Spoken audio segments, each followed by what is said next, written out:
Graça e paz, irmãos. Estão me ouvindo bem aí? Dá um ok? Amém, ok. Maravilha. Aleluia, boa noite, meus irmãos. Graça e paz abundante para todos. Eu quero, antes de entrar aqui na palavra propriamente dita, compartilhar um pouco com os irmãos sobre o culto. Nós precisamos dormir. A orientação é que a gente durma 8 horas por dia, para que a gente possa refazer as energias, reparar, né, as nossas energias e nos prepararmos para as atividades do dia. Também precisamos nos alimentar, em média, 3 vezes ao dia. Precisamos desses nutrientes, vitaminas, sais minerais e tantas outras, todos os outros nutrientes, fibras, enfim, para que o nosso corpo funcione, para que o nosso corpo tenha saúde, não é verdade? E não é diferente com o nosso espírito, não é? Na medida em que alimentamos o nosso espírito, ele fica mais forte, ele consegue superar a carne, e superar o mundo, e superar as ações do inimigo, porque está fortalecido. Então nós precisamos desse alimento, dessa nutrição. E o culto é esse momento. Nós precisamos ter esse entendimento que o culto é nutrição e nós nos alimentamos espiritualmente no culto, na palavra, no momento de oração, no momento de adoração e louvor. Agradeço a Jairo pelas louvores que ele conduziu aí, em que nós nos alimentamos dessa adoração, desse louvor, ao Ministério do Louvor, de modo geral, nós somos gratos aos irmãos, porque é nutrição. Então, meus amados, nós precisamos conduzir a nossa vida espiritual com inteligência, e isso passa por essa atenção e esse entendimento da necessidade de cultuarmos a Deus, de estarmos em comunhão com o Senhor. Então, agradeço a Deus pelos irmãos que estão agora conectados, aqueles que não puderam estar e possam, de alguma forma, terem acesso à palavra, porque é nosso alimento, nossa nutrição. Esse é o culto. Aleluia. E graças a Deus por mais esse momento, pelo culto a Deus nessa noite. Vamos abrir a Bíblia, meus irmãos, a palavra de Deus, na revelação de Apocalipse. Abra sua Bíblia aí em Apocalipse, no capítulo 12.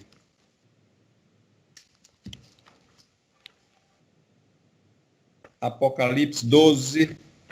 Nós vamos ler os versos de 7 até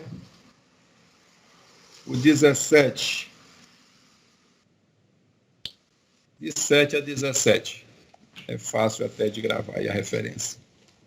Apocalipse, capítulo 12, 7 ao 17.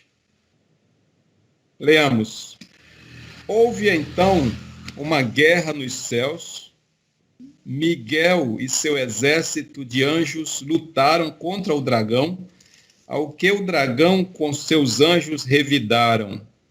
Contudo, estes não foram suficientemente poderosos e, desta maneira, perderam seu lugar nos céus. Assim, o grande dragão foi excluído para sempre. Ele é a antiga serpente, chamada Diabo ou Satanás, que tem a capacidade de enganar o mundo inteiro. Olha o que diz esse texto. Ele tem a capacidade de enganar o mundo inteiro. Ele e seus anjos foram lançados na terra. Versículo 10.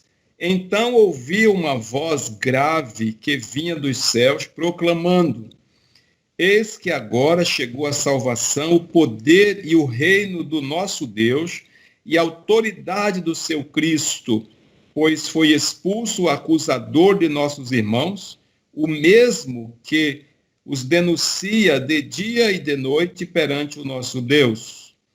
Eles, portanto, o venceram por causa do sangue do Cordeiro e por intermédio da palavra do testemunho que anunciaram, posto que face a face com a morte não amaram mais a própria vida.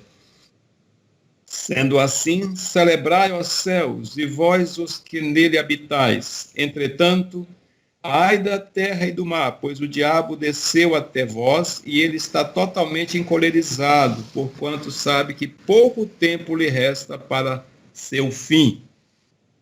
Quando, pois, o dragão se viu atirado para a terra, empreendeu forte perseguição à mulher que dera à luz o menino. Então foram entregues à mulher as duas asas de grande águia, a fim de que pudesse voar até o local que lhe havia sido planejado, no deserto, onde seria sustentada pelo período de um tempo, tempos e meio tempo, absolutamente fora do alcance da serpente. E foi por essa razão que a serpente fez jorrar água da sua boca como se fosse um forte rio, com o objetivo de alcançar a mulher e arrastá-la com a correnteza. Contudo, a terra cooperou com a mulher, abrindo a boca, devorando o rio que o dragão fizera jorrar da sua boca. Então, irou-se tremendamente o dragão contra a mulher e partiu para atacar o restante de sua descendência, os que obedecem aos mandamentos de Deus e se mantêm fiéis ao testemunho de Jesus. Glória a Deus, ao Senhor, toda honra e toda glória. Que o Senhor, por sua graça e misericórdia, ministre ao meu e ao seu coração a sua palavra revelada. Amém. Aleluia. Glória a Deus. Capítulo 12 de Apocalipse começa falando de uma batalha, de um embate na região celestial.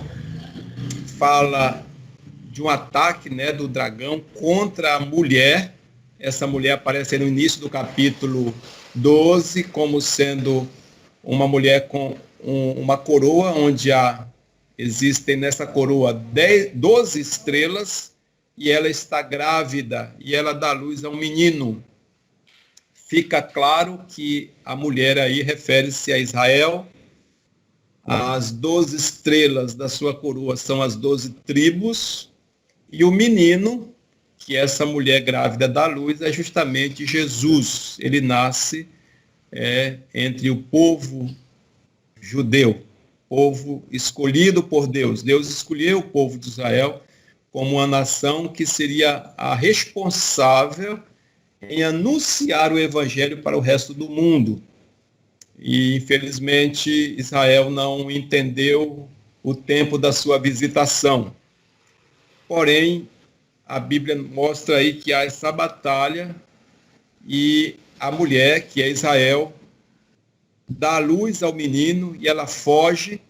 Essa profecia ela já teve uma parte do seu cumprimento, foi ali por volta do ano 69, 70, quando há um verdadeiro genocídio entre o povo judeu, e muitos fogem para uma cidade chamada Pela, ali além do Jordão, se refugiando ali. Então é mais ou menos o que a profecia está dizendo. Eles fogem para um lugar onde são protegidos.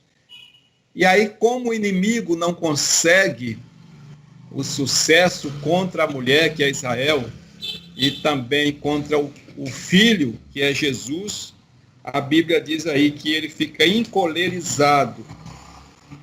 Há um comentário aqui interessante, peço que os irmãos prestem muita atenção, para que você possa entender onde nós queremos chegar. Na Bíblia King James, diz assim: ao ser vencido e lançado de volta à terra, Satanás canalizou toda a sua revolta e fúria contra os cristãos e Israel, que é a mulher.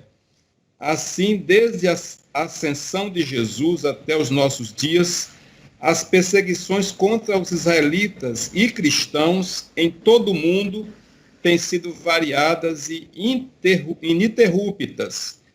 É raro nos dias atuais não se ouvir uma notícia trágica sobre Israel ou seu povo nos noticiários da imprensa mundial. essas hostilidades ainda crescerão em violência e dramaticidade até atingirem seu ápice, que é o período da grande tribulação.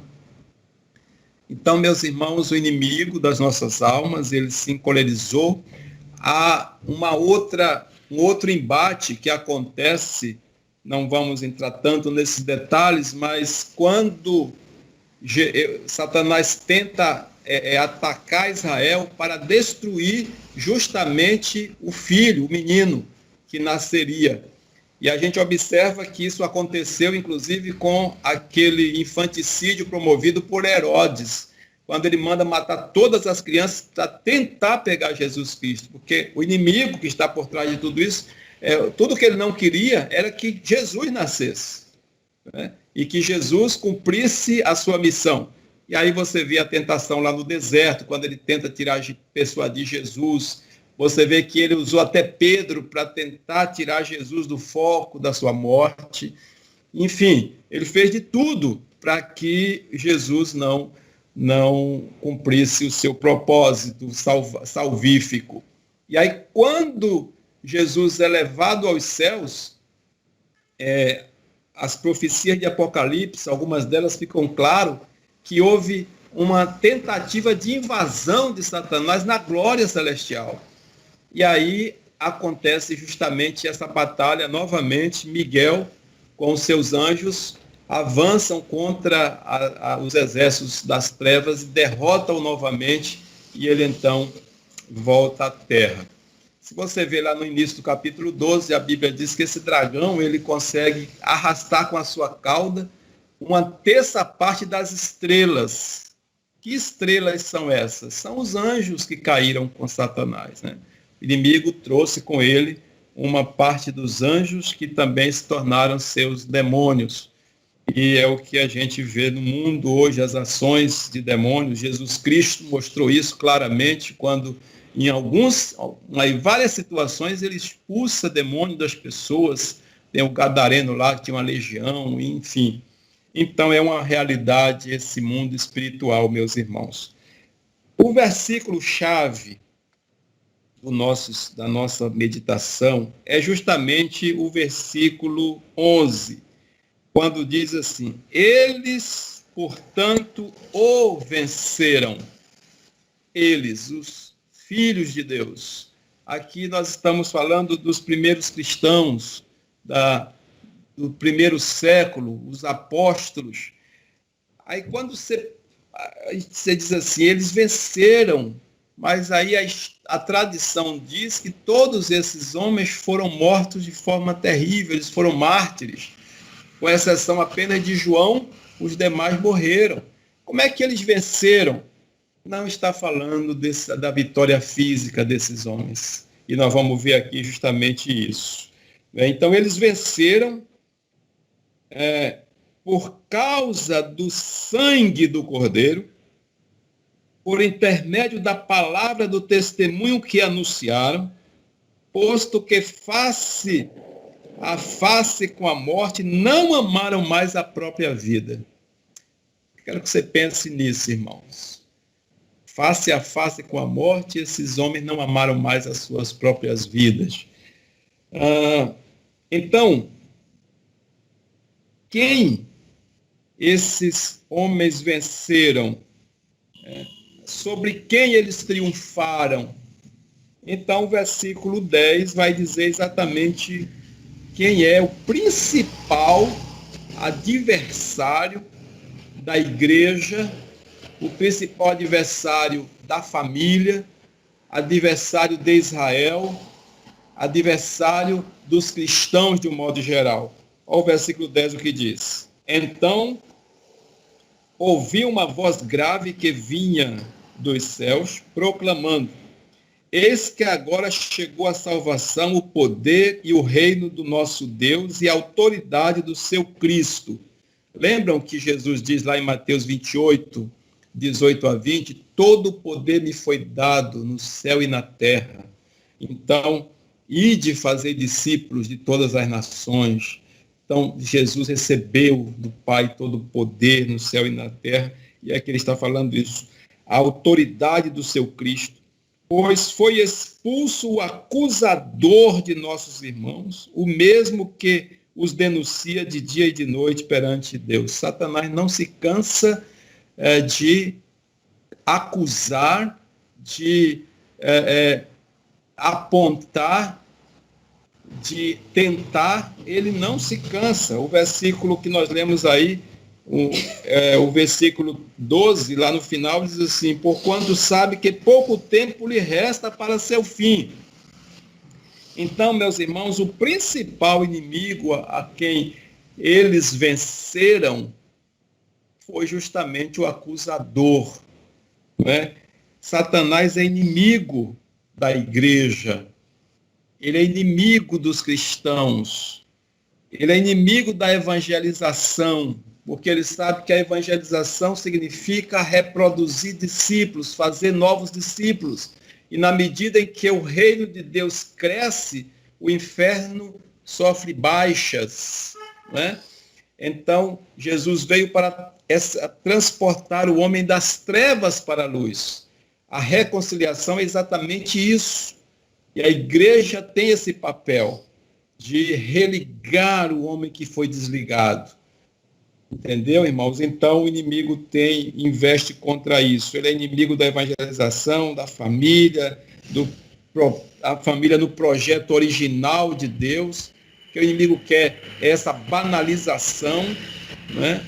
Ver aí pessoas do mesmo sexo se unindo, a banalização do casamento, o que a irmã Neide orou no início, a pedofilia, essas coisas, porque quanto mais a coisa foge do propósito de Deus, melhor para o inimigo.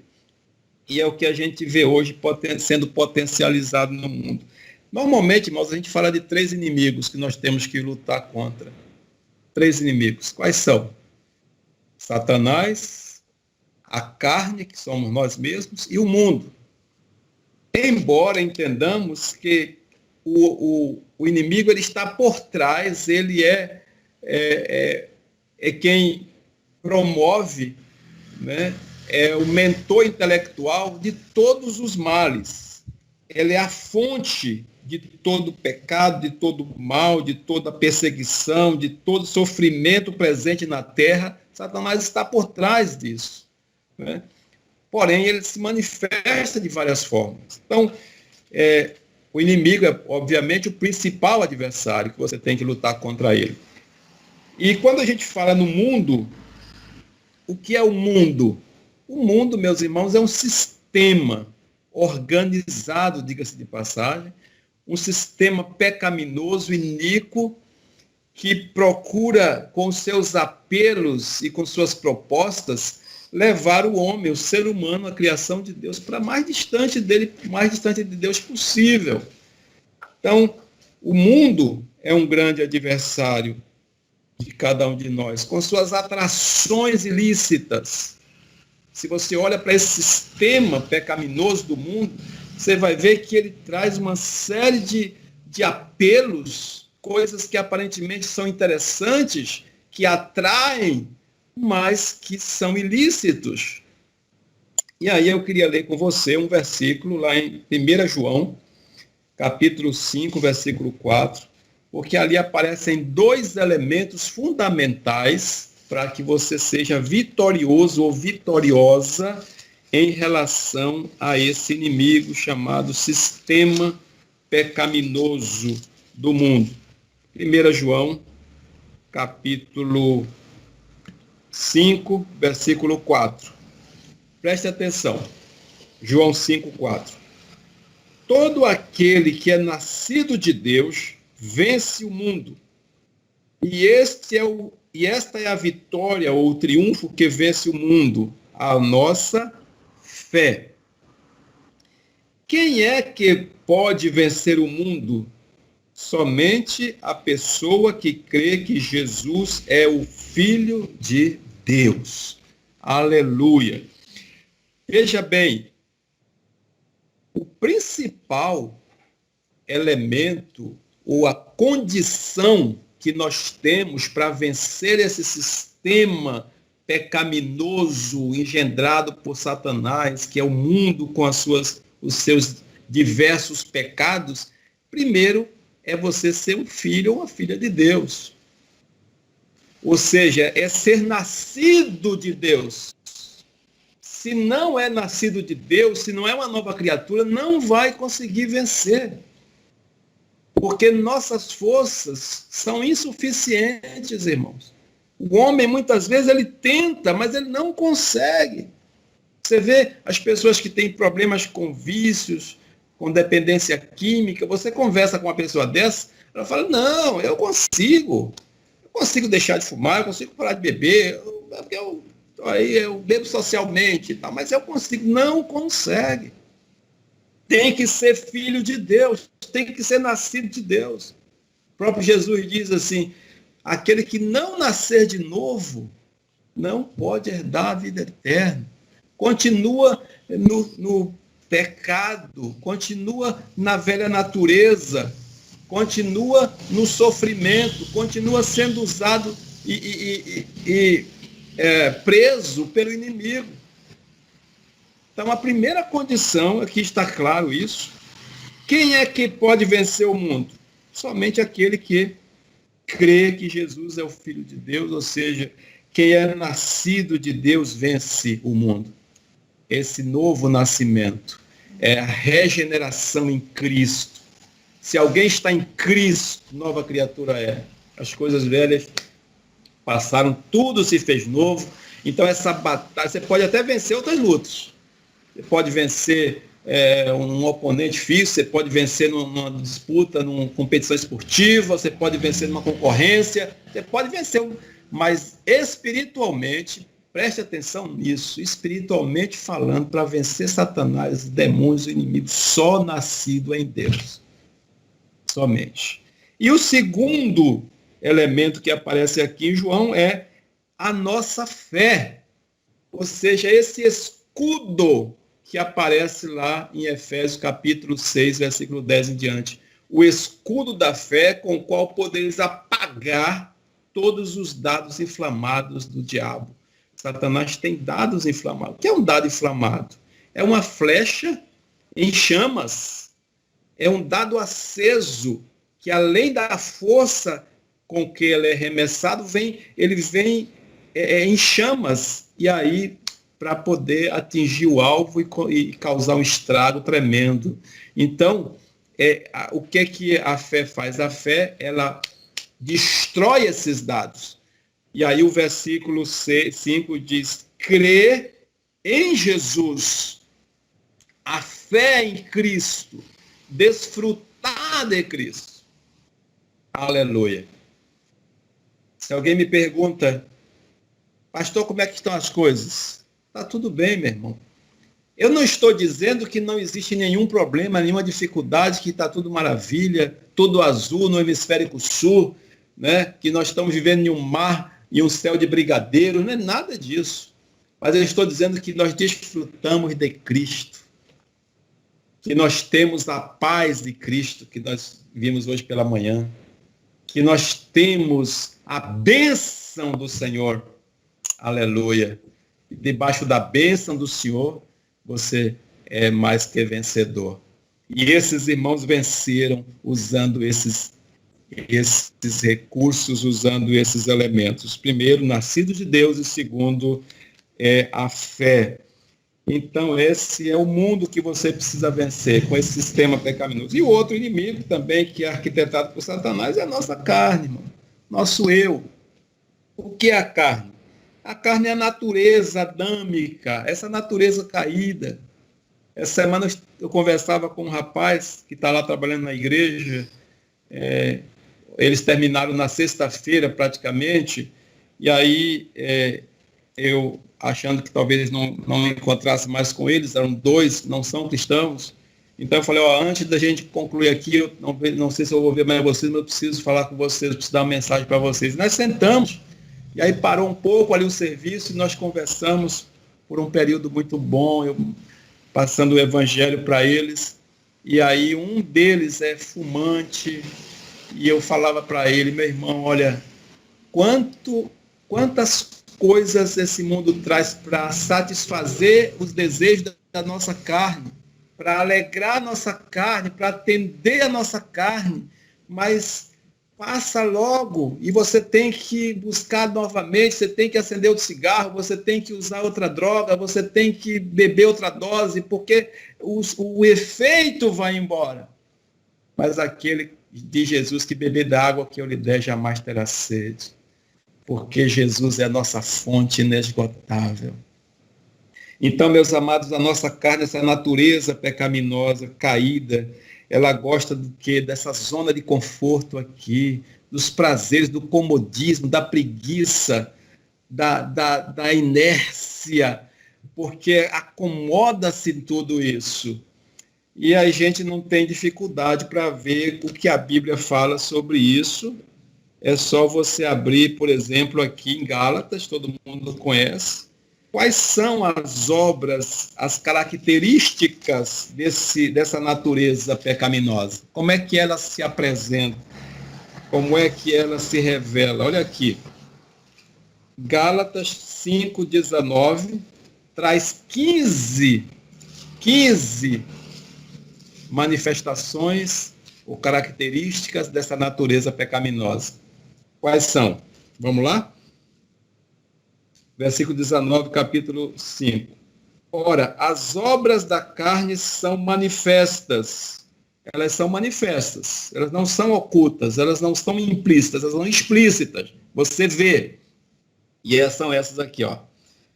Imoralidade sexual, impureza, libertinagem, idolatrias, feitiçarias, ódio, discórdia, ciúmes, ira, egoísmo, dissensões, facções, inveja, embriaguez, orgias e tudo quanto se pareça com essas perversidades. Então tem muito mais coisas, contra as quais vos advirto, como já vos preveni antes. Os que praticam não herdarão o reino de Deus. A carne, meus irmãos, é isso aí. E quem vive nos prazeres da carne já está renunciando os prazeres celestiais, porque o próprio Jesus diz isso, né? Que quem ama o mundo, considere-se a amizade do mundo é inimizade contra Deus. Os prazeres da carne vão de encontro aos prazeres do Senhor. E a própria Bíblia vai mostrar isso claramente em tantos outros textos. De que adianta de Jesus ganhar o mundo inteiro e perder a sua alma. Ou seja, meus irmãos, a prioridade, por isso que eu falei aqui no início, a prioridade é você alimentar o seu espírito, é você fortalecer o seu espírito, porque esse vai permanecer. E o próprio João, ele diz exatamente isso, né? Capítulo 2, 1 João capítulo 2, ele diz, o mundo passa, as suas concupiscências, mas aquele que faz a vontade de Deus permanece para sempre. Então, o que vale mais a pena? Eu alimentar o que tem vida eterna ou o que tem vida apenas para esse tempo aqui? Então, a resposta é extremamente óbvia. Então, os verdadeiros vencedores são os que venceram esses inimigos. Venceram esses três inimigos, o acusador, a carne, que é o eu, e o mundo. Mas o texto lá que a gente falou, versículo 11, diz assim, eles venceram. Como é que eles venceram? Quais foram as armas que eles usaram para vencer esses inimigos? Os santos usaram. Então, o próprio texto vai dizer como é que eles venceram. Primeiro, eles venceram pelo sangue do Cordeiro. E é o que nós falamos lá no início, meus irmãos. Por nossas forças não conseguiremos. Tem que ser nascido de Deus. Tem que crer que Jesus é o Cristo, que foi enviado por Deus.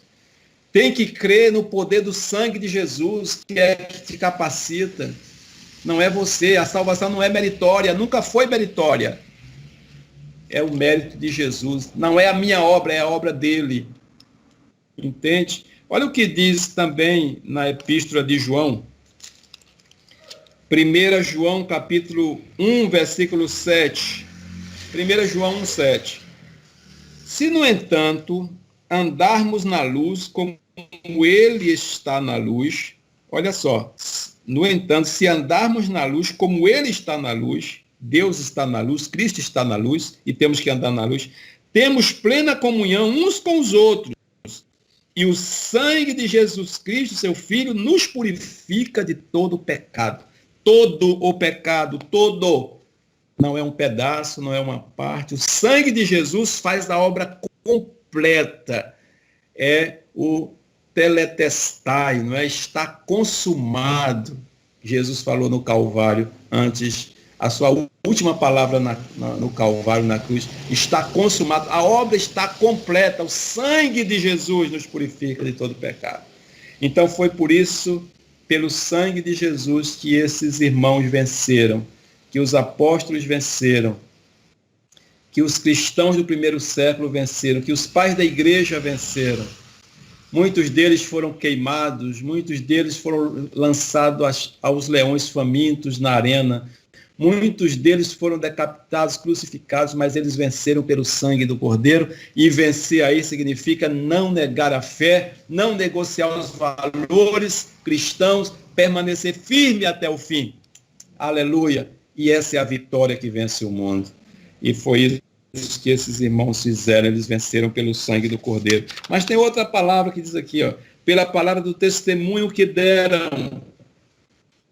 Meus irmãos, a palavra do testemunho, o testemunho do cristão, aquele homem, aquela mulher que tem um compromisso com Deus, que tem uma aliança com Jesus Cristo, que deu o seu sim a Jesus.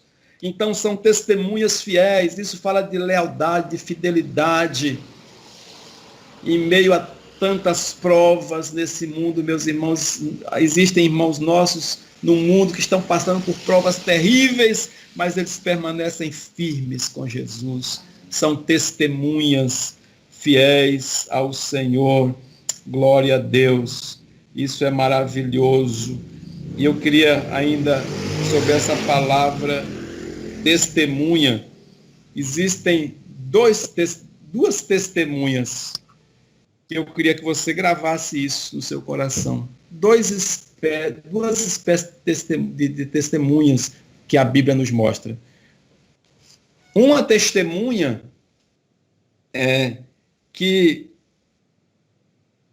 escaparam para testemunhar o poder de Deus. Existem pessoas na Bíblia e em toda a história que escaparam da morte e de tantas situações extremamente adversas para testemunhar o poder de Deus. Aí você tem como exemplo José do Egito, você tem como exemplo Daniel na cova dos leões, você tem como exemplo os amigos de Daniel ali na fornalha. Eles testemunharam do poder de Deus, gente. Foi maravilhoso aquilo. Esses homens testemunharam do poder de Deus. Mas existe uma outra testemunha. Aqueles que não escaparam para testemunhar sua fidelidade ao Senhor. Entende? Aqueles que escaparam para mostrar o poder de Deus. E aqueles que foram mortos, mas não negaram a sua fé, eles testemunham da sua fidelidade ao Senhor. É aquilo que vem do seu coração para Deus. Amém? Coração de Deus para o homem, mostrar o seu poder. E do homem para Deus, esse feedback, esse retorno, é mostrar a sua fidelidade ao Senhor. Isso é testemunha. Porque a palavra testemunha, a gente sabe que significa Marte. Ou seja, estou disposto até a morrer por Jesus. E foi o que eles fizeram. E aí a Bíblia chama eles de vencedores. Glória a Deus. Porque eles testemunharam com fidelidade ao Senhor e não negaram a sua fé. A conclusão, meus irmãos, é: eu e você temos a mesma missão dos apóstolos e dos crentes do primeiro século. Somos cristãos como eles. Dissemos sim a Jesus como eles disseram. Não há diferença. O Deus que eles creram é o mesmo Deus que eu creio e você crê. Os tempos são diferentes, mas o Deus é o mesmo. Nós somos também crentes como eles foram. Eu ouvi uma frase que eu achei muito interessante. Essa frase é de Agostinho de Hipona. Deixa eu ver onde eu coloquei aqui. Ele diz o seguinte, o chamado Santo Agostinho, né, Agostinho de Hipona, ele diz assim: se você crê somente naquilo que gosta no Evangelho e rejeita o que não gosta, observe, se você crê somente naquilo que gosta no Evangelho e rejeita o que você não gosta no Evangelho, você não crê no Evangelho, você crê em si mesmo. Esses homens e mulheres, eles não selecionaram no Evangelho aquilo que mais era conveniente para eles. Eles abraçaram o Evangelho, porque o Evangelho é um só, irmãos. O Evangelho de Cristo não muda. O Evangelho de Cristo não sofre alterações, nem ajustes com o tempo ou com a circunstância. O Evangelho é o mesmo. Porque Deus é o mesmo. Então, esses homens e mulheres, eles não negociaram esses valores. Então, duas coisas.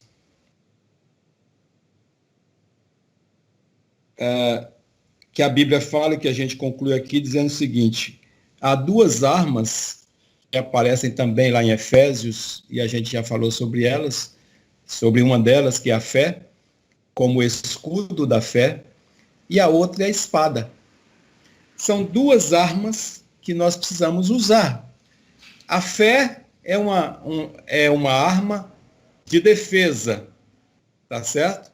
Você usa a fé como arma de defesa, o escudo da fé. Mas a espada é o quê? Ataque, que é a palavra de Deus. Amém? A espada do Espírito, que é a palavra de Deus.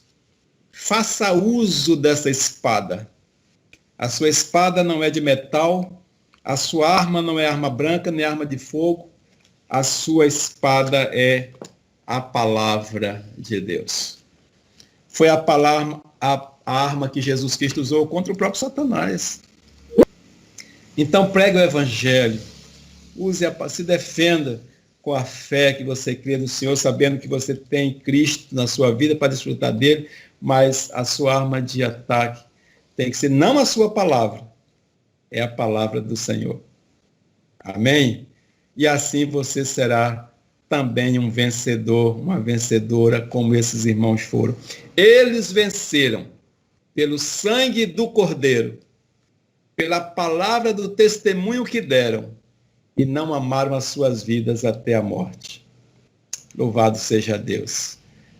Glórias ao Senhor. Que Ele, pois, nos abençoe, irmãos. Nos fortaleça, nos dê graça, sabedoria, inteligência para administrarmos o dom de Deus que há em nós, com a sabedoria vinda dele. A Ele todo louvor, toda glória, toda honra, toda exaltação. Quero orar com você. Guarde essa palavra no seu coração. Existem testemunhas que foram livres para provar o poder de Deus. Existem testemunhas que não foram livres para mostrar sua fidelidade a Deus. Qual delas você é? Né? Seja qual for, glorifique o Senhor com a sua vida. Aceita a nossa gratidão, Pai. Rendemos a Ti o nosso louvor. Apresentamos a Ti o nosso culto, a nossa adoração, as nossas vidas, as nossas famílias. A Tua palavra é arma, a arma que nós temos, Pai. É a nossa espada, mas também é o nosso alimento. A palavra de Deus é nutrição, nos alimenta, fortalece. Aleluia. A oração é comunhão contigo. E nesse momento, Senhor, nós estamos apresentando a Ti as nossas vidas em comunhão, A igreja está em comunhão. Obrigado por esse dia do Senhor, o domingo. Obrigado pelo culto desse dia a Ti. Glórias ao Teu nome. Obrigado, Senhor, pelo recurso que é o meio virtual que temos para estar juntos também. Obrigado pela reforma que está sendo feita no santuário, no templo, para onde retornaremos nos cultos presenciais. E ali, Senhor, livre de todas aquelas dificuldades que tínhamos antes, porque a glória da segunda casa, a Tua palavra diz que será maior do que a primeira. E cremos, aleluia, nisso. Aceita a nossa gratidão. Ó Pai, ser com cada lar aqui representado, cada família, cada marido, cada esposa, filho, as finanças, Senhor, te apresentamos essa semana, cada decisão, cada dificuldade ou resposta que vamos ter, que o Senhor seja glorificado, que a Tua bênção esteja sobre nós, a bênção do Senhor. Aleluia, em Cristo Jesus. Nós te agradecemos, Pai, e oramos. Em nome de Jesus Cristo, Teu Filho amado, que deu a sua vida na cruz, mas que vive e reina para todo sempre. Amém. Aleluia. É nele que somos vitoriosos. Amém. Aleluia. Senhor, contempla cada um dos Teus filhos, cada rosto, cada vida, e que o Senhor te abençoe e te guarde. Que o Senhor faça resplandecer o seu rosto sobre ti, tenha misericórdia de ti, da tua casa. Que o Senhor sobre ti levante o seu rosto e te dê a paz. Aleluia. Amém. Glória a Deus. Deus abençoe, irmãos. Sigamos focados em Cristo. Em nome de Jesus. A paz do Senhor, queridos. Deus abençoe, guarde, proteja todos nós. Amém.